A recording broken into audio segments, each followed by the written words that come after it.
Well, welcome back in, everybody. Hey, we have a special treat for you. I've brought with me my friend, your friend, our friend, Anna GOETZ, our student pastor. Hi. And because she is so smart and has all the answers to everything in the world, I thought it'd be so great for her to come in here and talk with us about all sorts of things. All the things. I know all the things. Yeah, it's always more fun when you're around, right? So I do bring a party. That's true. Yeah, that's true. So in order to bring the party, in order to talk about the stuff we got to talk about, in order for everyone to have fun, yes, I'd like to ask a question. Okay. My question is, have you ever known someone whose death really hit you hard or kind of lingered with you for a while? Yeah. That's a good party question, right? I know. I was like, wow, this is a very different mood. Okay. It's a great party question. I know it is. Yeah. I do. When I was in the third grade, one of my best friends and her mom were killed by a drunk driver. And so being 8 years old and experiencing that, my grandpa had died before, so that was not the first death that I experienced. But I still remember, like, when my mom and dad woke me up that Sunday morning to tell me what had happened.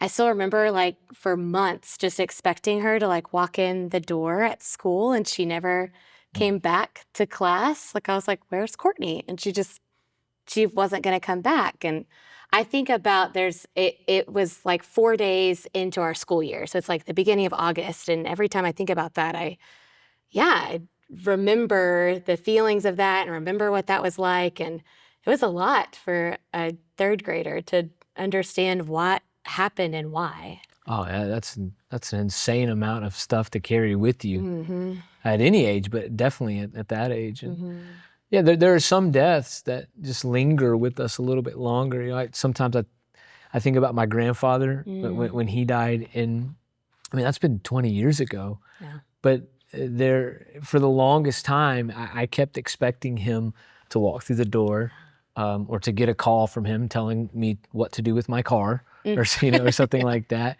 I mean, it was strange not to be able to call him. In fact, that was, like, I think for me, the hardest part about him dying was this coming to the recognition and the realization that I couldn't talk to him anymore. Right. Like, that was weird. Yeah, absolutely. I can't imagine going through that in third grade. Right, yeah. One of my best friends from high school, his name was James. And James was this really great athlete, but he was like one of those really good athletes that his parents wouldn't let him play football. It was too dangerous. Like, he's gonna be the safest one out there, I promise you. But he played all these other sports. He's a great athlete, incredible, and he's really, really smart. And he taught me a lot of things. And when we were graduating, I graduated like the year after 9/11. Yes, yeah.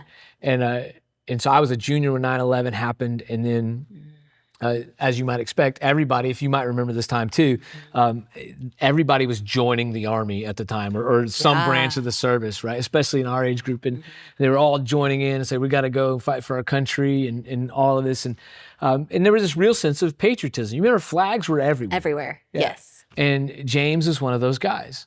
James went and he decided to join the Army. He and one of our other friends, Nick, and they were very close too. And things were great. I went to college. They went, and I kept up with them while they were in the Army. They're going through this training and that training. Next thing I know, they're in Afghanistan. That was crazy to kind of work through. And they were in Iraq at some point. It was wild. And as has been reported, they did things on their deployment that, like, they wished they didn't have to do. And it really stayed with James. It really stayed with them. So much so that, like, he later took his own life.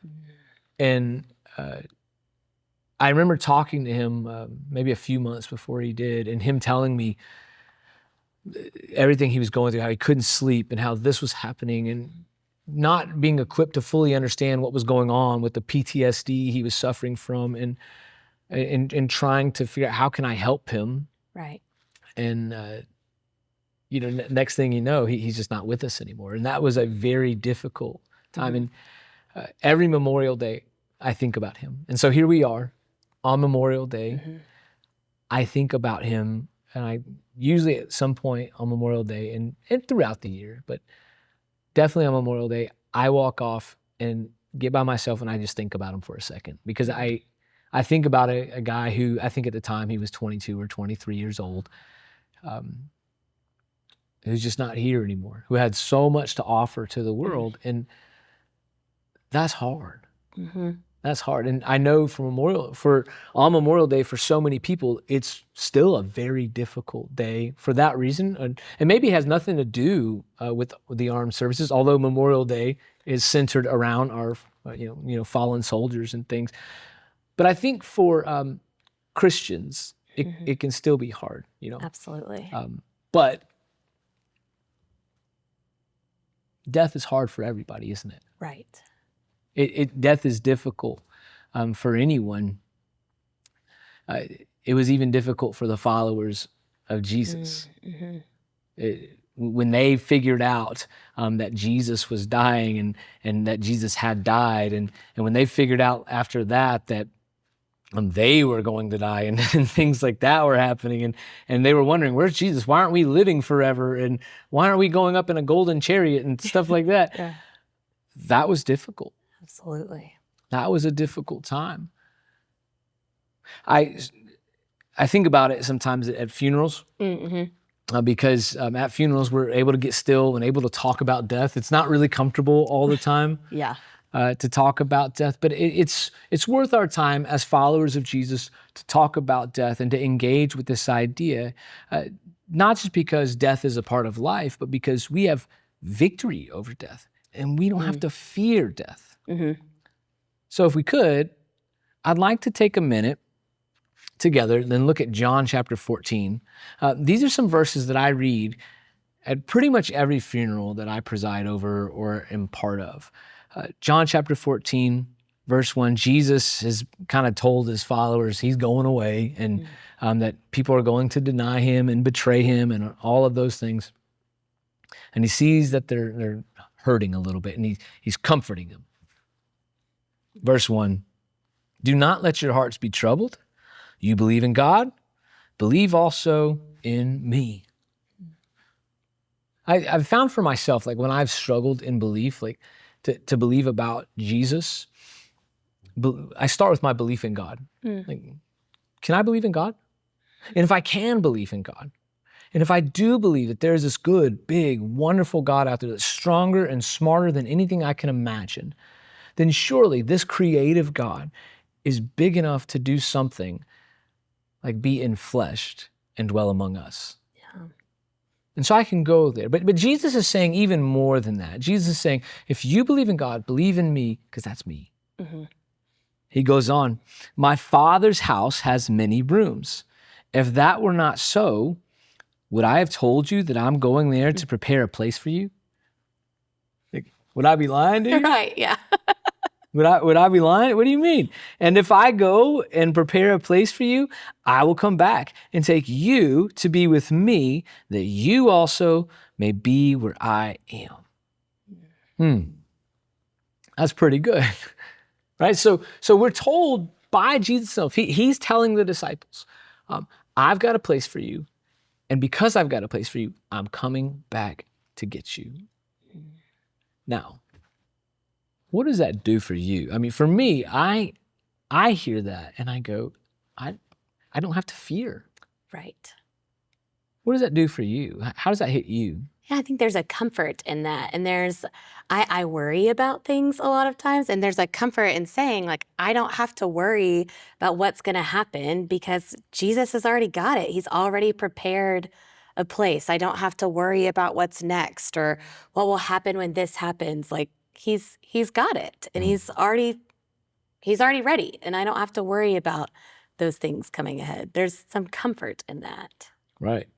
I wouldn't want to go through life without that comfort. Right. Absolutely. Yes. Do you ever find yourself dealing with any level of doubt around that, or fear, even in the midst, even though you know it's there and that Jesus said it? Do you find yourself ever dealing with any fear around that? Yeah, I think so. I mean, I think about, like if you think of God as the way that we think of humans. Like humans can say we have something prepared for you, and then they might drop the ball about something. Or there might be fear that like, oh, I know if there's certain people that I might ask to do something, like I need to have a backup plan because they might not actually follow through the way that they have said they will. And so sometimes I think like I put that idea onto God. And so there is some fear with that, but God's not human. He's a completely incredible, wonderful God that he's not going to drop the ball.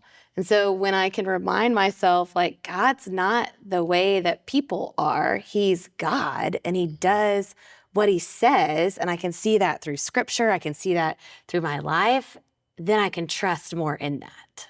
How much of a role would you say church has played, being around other, just being around other believers has played in your ability to solidify that in your mind? And I think you learn other stories from other people. Like I could see in people's lives where God has shown up in mighty ways, or I can see things that people have prayed for, or just who they are and knowing their stories and can see what God has done. And even in just seeing the way that God has lived in their life or whatever that looks like, it encourages me in knowing that. And just being in community and having conversations about it too. Like I don't have to sit alone thinking like I'm the only one that thinks this, or I'm the only one that might be worried about something, because someone else in our congregation might have had the same thing and has walked through that before, or is currently walking through that. And so there's ways to even share with one another to see like, oh, I see how God's working in your life right now. I'm in the same place, and we can talk about that together. Right. When I think sometimes about the end and when it might be, however it might go down, I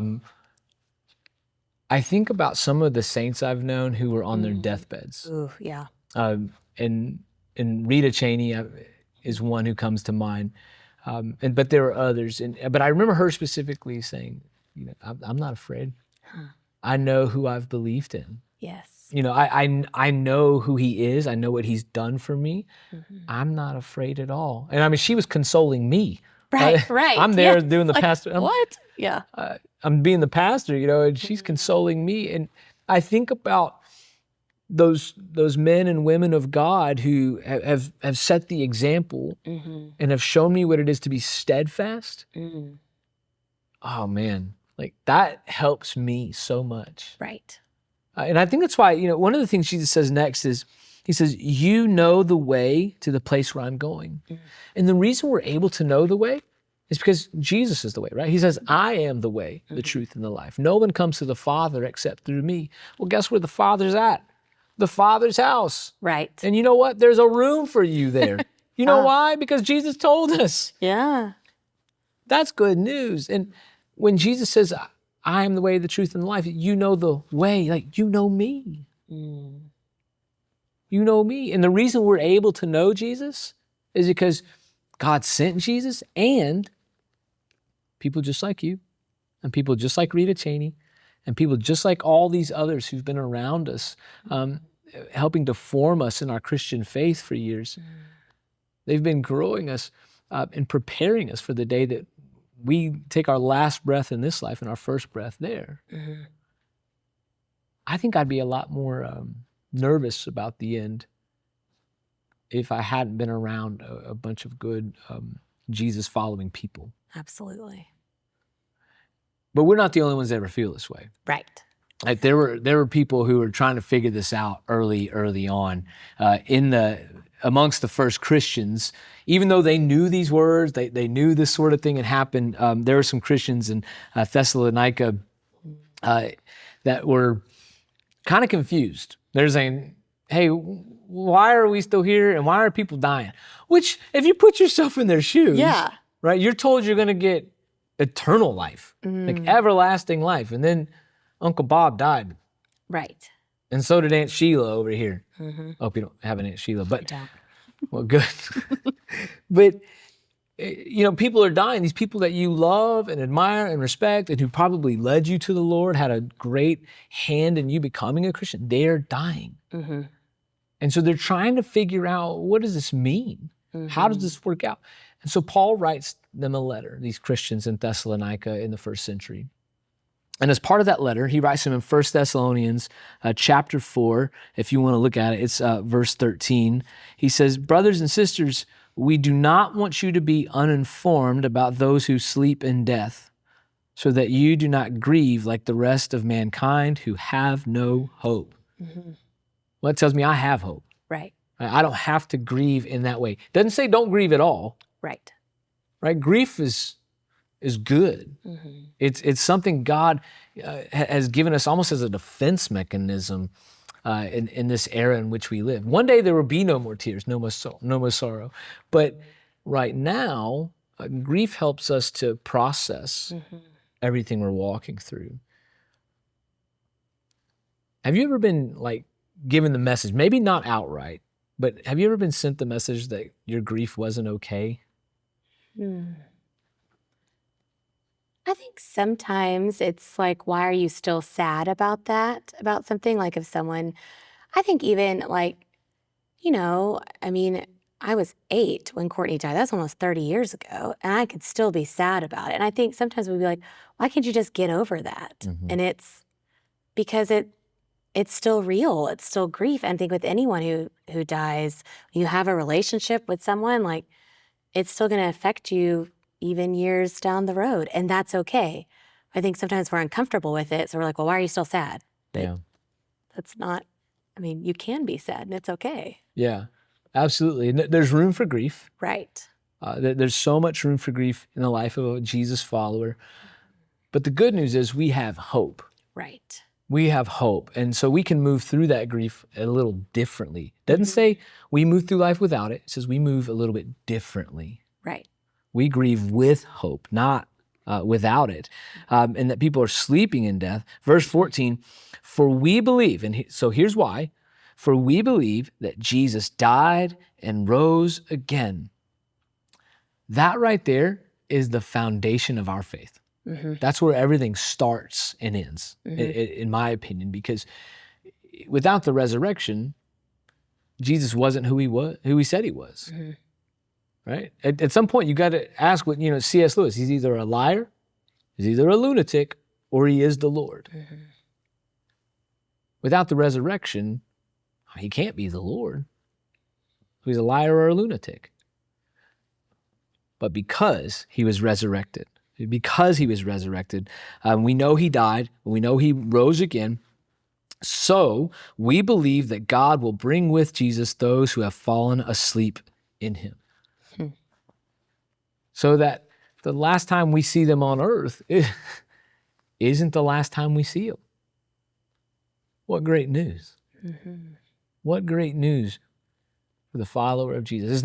It's not just about, I know where I'm going. It's I know where you're going. I know what's happening with you. And so even though I'm sad because I'm not going to see you anymore, I'm happy because I'm going to see you again. Right. Yes, yeah.